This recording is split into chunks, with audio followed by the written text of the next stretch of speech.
disadvantaged to than other people who have experiences.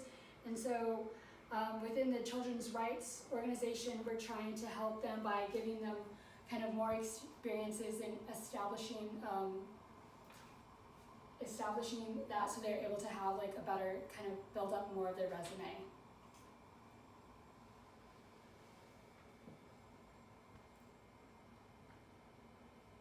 And so yeah, so because when they turn 18, they don't have all that experience, so we're trying to help them by getting them some more experience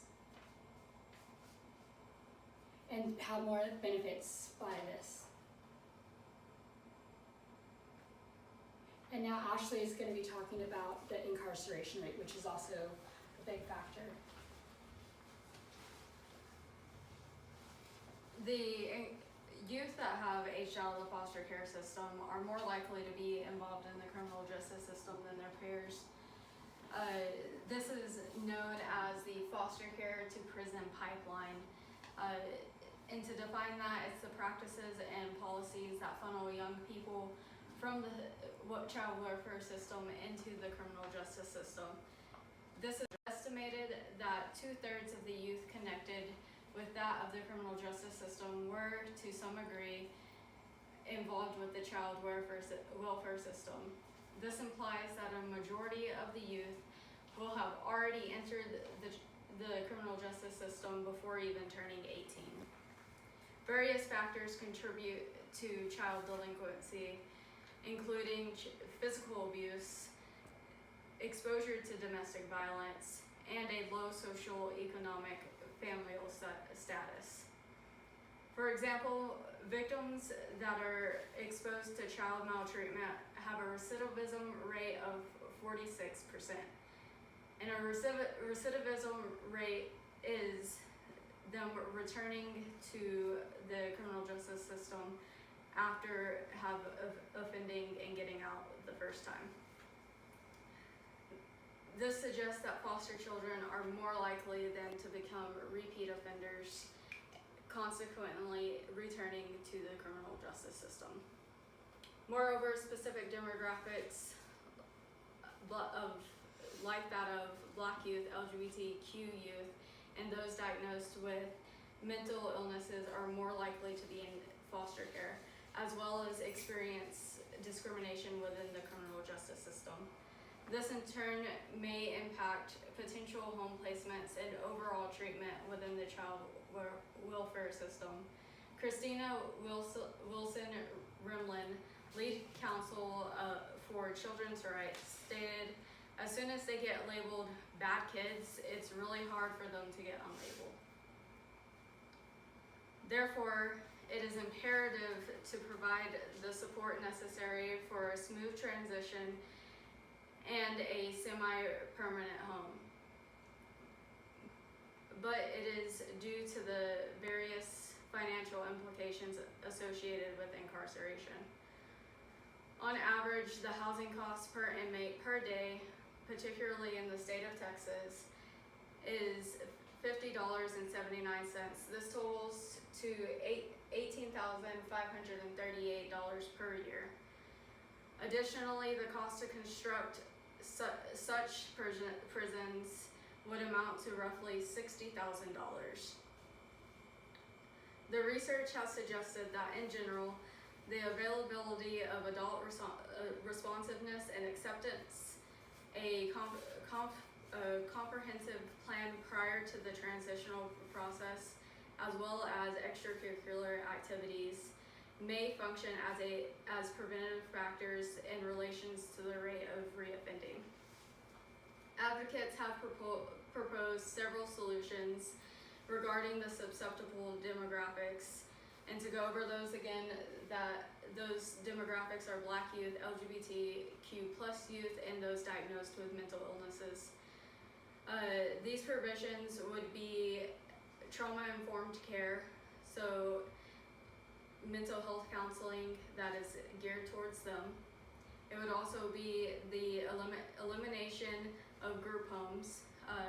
This is because children placed in group homes are 3 times more likely to be involved with the criminal justice system.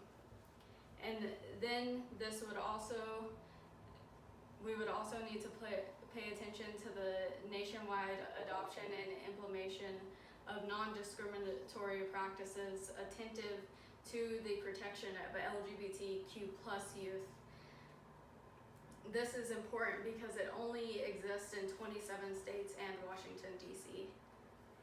Opponents may conclude that situations are preventable through solely the utilization of family reunification.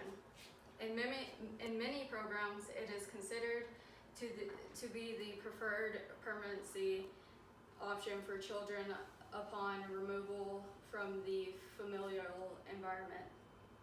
Studies have revealed that children accomplish more in a stable family environment that promotes results related to their cognition, behavior, and health.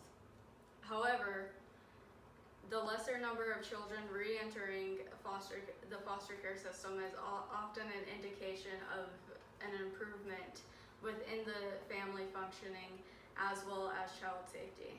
This in turn benefits the United States economically, federal, state, and local governments would not have to locate funds towards that of out-of-home care, which amounted to $13.5 billion in 2014. Rather, such funds could be applied to more obscure aspects within the system like prevention and in-home services. However, our group recently conducted an interview with that of Amanda Brewer. She is a convertership specialist with Child Protective Services, whom of which provided the group with perspective in relation to the foster care system. Although she too considers reunification the best route, Brewer states that this is oftentimes not possible, and that the child's safety should ultimately be the top priority. Regarding foster care placement, she states, sometimes parents are not the greatest. Oftentimes we are moving children from one home to another, from one abusive environment to another. This in turn, she believes, has contributed to the public's mistrust of the system. So to finish, it is crucial for you as policymakers to take into consideration the various facets of society that are influenced by the ineffectual demographic of youth previously associated with the foster care system. Although numerous solutions exist for the specific societal issues discussed, like that of homelessness, unemployment, and incarceration, we feel as though an approach concentrated more towards the internal development of the foster care system would elicit more constructive results regarding such issues related to aged-out youth.